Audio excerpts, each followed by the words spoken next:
morning everyone. Good morning sir. And today I will be presenting one of the types of welding joint, which is the lap joint. There are so many welding joint but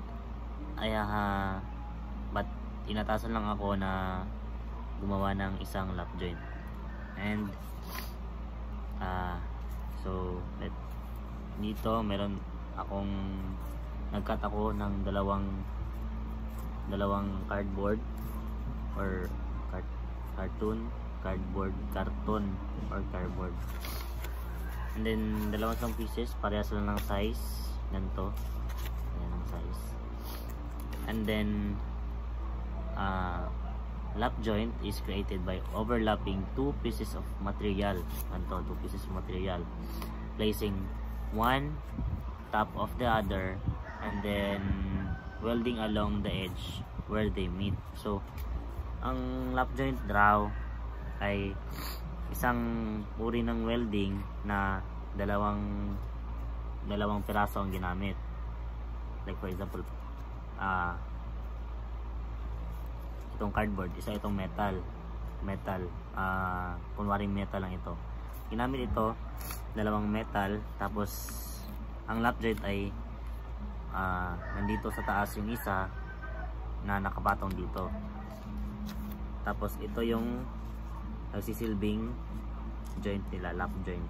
Ito saan? Yan. Dito yung joint na nagtatagpo ang edge dito. So kailangan natin sa welding, di talaga mawawala yung welding machine. Pero ngayon is cardboard ang gamit natin, kaya ang gagamitin ko lang ay stick glue gun. Ito yung nagsisilbing welding machine natin ngayon. Tapos ito yung base natin, yung metal base, metal. Dalawa siya kasi ito yung meaning ng lap joint, na dito yung sa taas yung isang metal, yung base metal, tapos nakapatong sa isang base metal. So ganito lang. Kailangan pag ganito pa, ganito 45 degrees ay parang pagilid, kasi kailangan yung pagilid yung pagtira natin sa lap joint, kasi kailangan sa gilid ganito, dito matamaan yung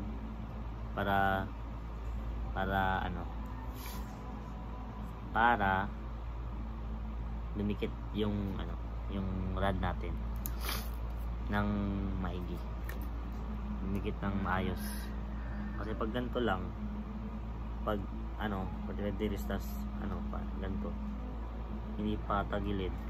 Pag ganito, pag hindi pa tagilid, hindi na ayos yung pag welding. Kaya pwedeng yung joint pwedeng maganto or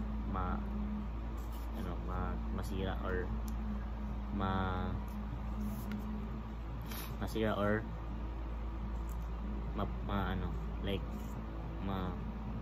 mahiwalay or hindi strong yung pagkatira, pagka welding.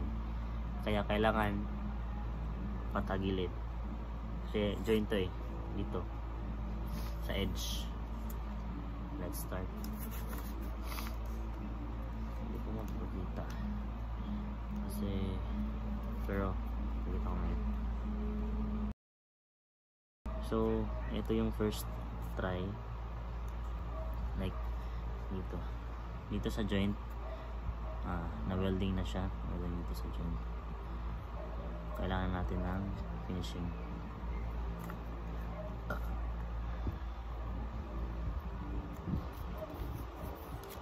Ito yung lap joint guys. So ito yung final output natin guys. Medyo pangit tignan kasi sira yung glue gun ko. Pero sa pag welding talagang pag